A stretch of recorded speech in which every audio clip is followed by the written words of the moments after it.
ఇప్పుడు మనం నూతన సంవత్సరం శ్రీ విశ్వాసు నామ సంవత్సరం 2025వ సంవత్సరం నుంచి 2026వ సంవత్సరం వరకు ద్వాదశ రాశుల్లో 9వ రాశి ధనుసు రాశి వారి జ్యోతిష్యం ప్రశ్న శాస్త్రం ఎలా ఉందో మన జానకిరామ్ని అడిగి చూద్దామండి. ఉగాది వేళ విశేషం చూడు. జానకిరామ్ ధనుసు రాశి వారి జాతకం ప్రయత్న యోగం బలం తరించిన కార్యం అనుకున్న కోరిక చేసే పరిధి ఎలా ఉంది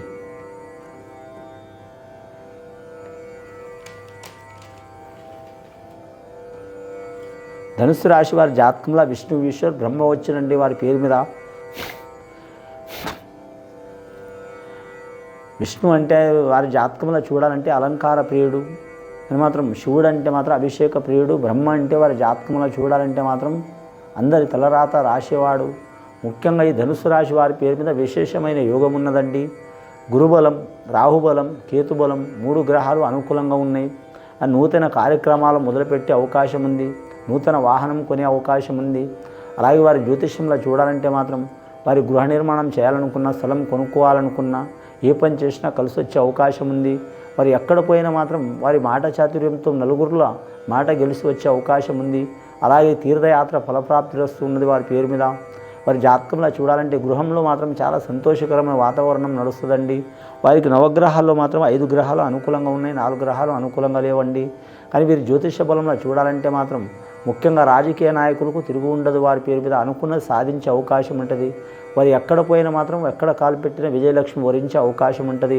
వ్యాపారస్తుల విషయంలో చూడాలంటే తిరుగు ఉండదు. వారి జాతకం వల్ల ఏ వ్యాపారం చేసినా మాత్రం కలిసి వచ్చే అవకాశం ఉంటుంది. పార్ట్నర్స్కి కూడా కలిసి వస్తుంది.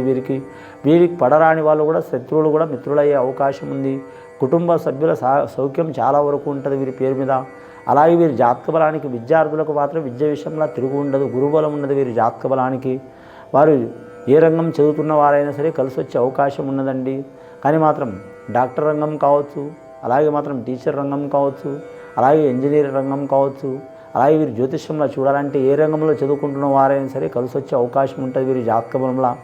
కానీ మాత్రం ఎంట్రన్స్ పాస్ అయ్యే అవకాశం ఉన్నది వీరి పేరు మీద.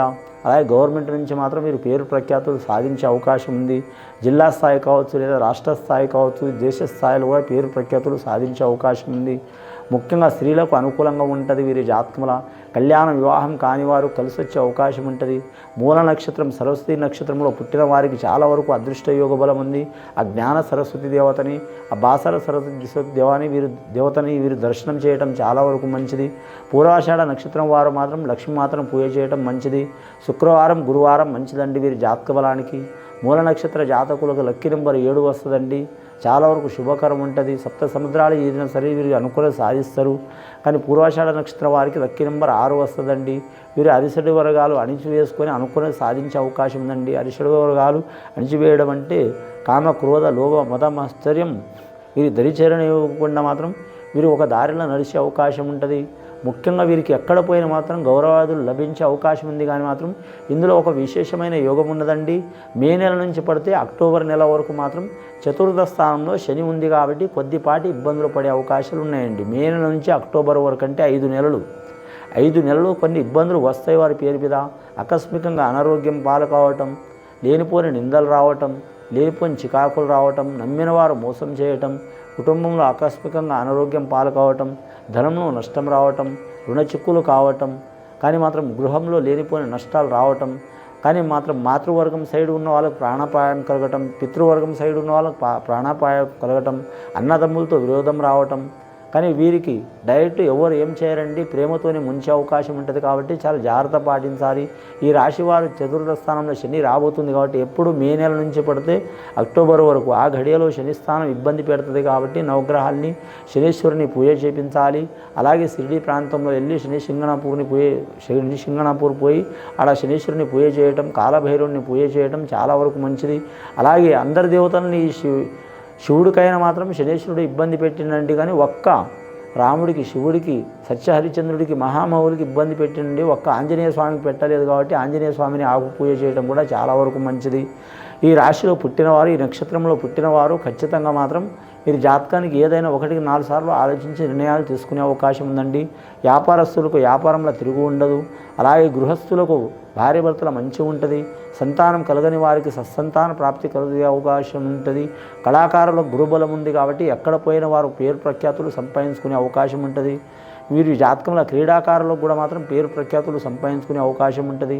అలాగే ఫ్యాషన్ రంగం వారు కావచ్చు, బ్యూటీ పార్లర్ రంగం కావచ్చు, కలిసి వచ్చే అవకాశం ఉంటుంది. ఇక కూరగాయల వ్యాపారం చేసేవారు, పండ్ల వ్యాపారం చేసేవారు కూడా కలిసి వచ్చే అవకాశం ఉంది. ధనధాన్య వ్యాపారం చేసే వారికి మాత్రం మంచి ఫలితాలు ఉంటాయి. కానీ ఫైనాన్స్ రంగంలో కూడా కొంచెం అటు ఇటు ఉంటుందండి. కానీ షేర్ మార్కెట్ రంగంలో, స్టాక్ మార్కెట్ రంగంలో జాగ్రత్తలు తీసుకోవడం మంచిది వీరి పేరు మీద. అలాగే ఉద్యోగస్తులు ఐఏఎస్ ఐపీఎస్ రంగం వారికి ఇబ్బందులు తప్పవండి. రెవెన్యూ రంగం వారికి కలిసి వచ్చే అవకాశం ఉంటుంది. అలాగే ఆరోగ్య రంగం వారికి మాత్రం కొన్ని ఇబ్బందులు తప్పవు. అలాగే వీరి పేరు మీద చూడాలంటే మాత్రం ఆర్టీసీ రంగం వారు, అలాగే మాత్రం రైల్వే రంగం వారికి ఇబ్బందులు తప్పవండి. ముఖ్యంగా వీరి జాతకంలో మున్సిపాలిటీ రంగం వారికి కలిసి వచ్చే అవకాశం ఉంటుంది. అలాగే ప్రైవేటు ఉద్యోగం చేస్తున్న వారికి లాభయోగం ఉంటుంది. రియల్ ఎస్టేట్ రంగం వారికి మాత్రం అచ్చుబాటు ఉండదు. అలాగే గృహ నిర్మాణానికి సంబంధించిన వ్యాపారం, ఇసుక కావచ్చు, ఇటుక కావచ్చు, సిమెంట్ కావచ్చు, అలాగే మాత్రం వీరి జాతకంలో చూడాలంటే మాత్రం ఇటుకలు కావచ్చు, ఏదైనా కావచ్చు, గృహ నిర్మాణం చేసే వ్యాపారం వీరికి కలిసి వచ్చే అవకాశం లేదు. వేరే చేయటం చాలా వరకు మంచిది. ఇక వాహనంలో అయితే కలిసి వచ్చే అవకాశం ఉంటుంది. వెండి బంగారం కూడా కలిసి వచ్చే అవకాశం ఉంటుంది. పెద్దల ఆస్తి కూడా ఆకస్మికంగా పొందే అవకాశం ఉంటుంది. వీరి సంతానం నుంచి ఒక దారికి వచ్చే అవకాశం ఉంటుంది. కేతు మహర్దశ జాతకం మూల నక్షత్రం వారు మాత్రం ఖచ్చితంగా మాత్రం తీర్థయాత్రలు తిరిగే అవకాశం ఉంటుందండి. కానీ పూర్వాషాఢ నక్షత్రం వారు, రాక్షస వర్గం వాళ్ళు, వారు మాత్రం కరెక్ట్ కులదేవతని ఆరాధన చేయడం మంచిది. అలాగే మాత్రం వారికి గతించిన పెద్దలను పూజ చేయడం చాలా వరకు మంచిదండి. ముఖ్యంగా వీరి పేరు మీద పెద్దల మాట ప్రకారం నడవడం మంచిది. వివాహ దోషాలు ఉన్నవారు, సంతాన దోషాలు ఉన్నవారు, బాలగ్రహ దోషాలు ఉన్నవారు, సంతానం కలిగి నిలవకపోవటం, సంతానం కలిగి నష్టం కావటం, సంతానం ఆరోగ్యానికి ప్రాబ్లం రావటం, అలాగే నమ్మిన వారు మోసం చేయటం, అలాగే సంతానం ఎదగకపోవటం, మానసికంగా ఎదగకపోవటం, శారీరకంగా ఎదగకపోవటం, అలాగే మాత్రం ఒకరు కాకపోతే ఒకరికి అనారోగ్య సూచనలు రావటం, ఇంట్లో లేనిపోని చికాకులు రావటం, నమ్మిన వారు మోసం చేయటం, వీరు ఎంత శ్రమ పడ్డా ధనం టైంకి అందకపోవటం, తినే అన్నం వడ్డీకి పట్టకపోవడం, నైట్ చూస్తే పొద్దున చూస్తే నైట్, ఇలాంటి ఇబ్బందులు, చికాకులు, దరిద్ర బాధలు వచ్చేవారికి మాత్రం ఖచ్చితంగా వారు ఎవరు పూజ చేసినా చేయకపోయినా జెండాపై కపిరాజు ఆంజనేయ స్వామిని పూజ చేయడం చాలా వరకు మంచిది. అలాగే సంకటహర చతుర్థి అనే ఒక రోజు వస్తుందండి. అమావాస పౌర్ణమి గడియాల నెలకు ఒక రోజు వస్తుంది. సంకటహర చతుర్థి రోజు మాత్రం విఘ్నేశ్వరుని ఆరాధన చేస్తే, సంకటం అంటే ఈడ పీక మీద వరకు చిక్కులు రావటం అని, ఆ సంకటం అనేది వెళ్ళిపోతుంది. సంకటహర చతుర్థి రోజు విఘ్నేశ్వరుని ఆరాధన చేయాలి, చాలా మంచిది వీరి పేరు మీద. వీరి జాతక బలానికి మాత్రం ఖచ్చితంగా మంచి ఫలితాలు కనబడే అవకాశం ఉంటుంది. కానీ భార్య తరపు వారు కానీ మాత్రం సహకారం చేసే అవకాశం ఉంటుంది. అలాగే మాత్రం అన్నదమ్ముల వారు శైలి వారిని సహకారం చేసే అవకాశం ఉంటుంది. ముఖ్యంగా వీరి జాతకంలో చూడాలంటే మాత్రం వీరు పగడం రాయి మాత్రం ఖచ్చితంగా ఎవరికన్నా మాత్రం ఇతరులకు దానం చేయటం మంచిది. గత కొన్ని సంవత్సరాల నుంచి పడుతున్న బాధలు, చిక్కులు, చికాకులు తొలగే అవకాశాలు ఉన్నాయండి. 5 నెలలు మాత్రం జాగ్రత్త ఉండాలండి. 5వ నెల నుంచి, మే నెల నుంచి పడితే ఖచ్చితంగా దసరా వరకు జాగ్రత్త పడాలి. ఈ 5 నెలలు జాగ్రత్త పడితే 7 నెలలు మాత్రం కలిసి వచ్చే అవకాశాలు ఉన్నాయి. ఇది విని చూసి ఆచరించే వారికి, ధనుస్సు రాశి వారికి శుభయోగాలు కలుగుతాయండి. శుభం భూయత్.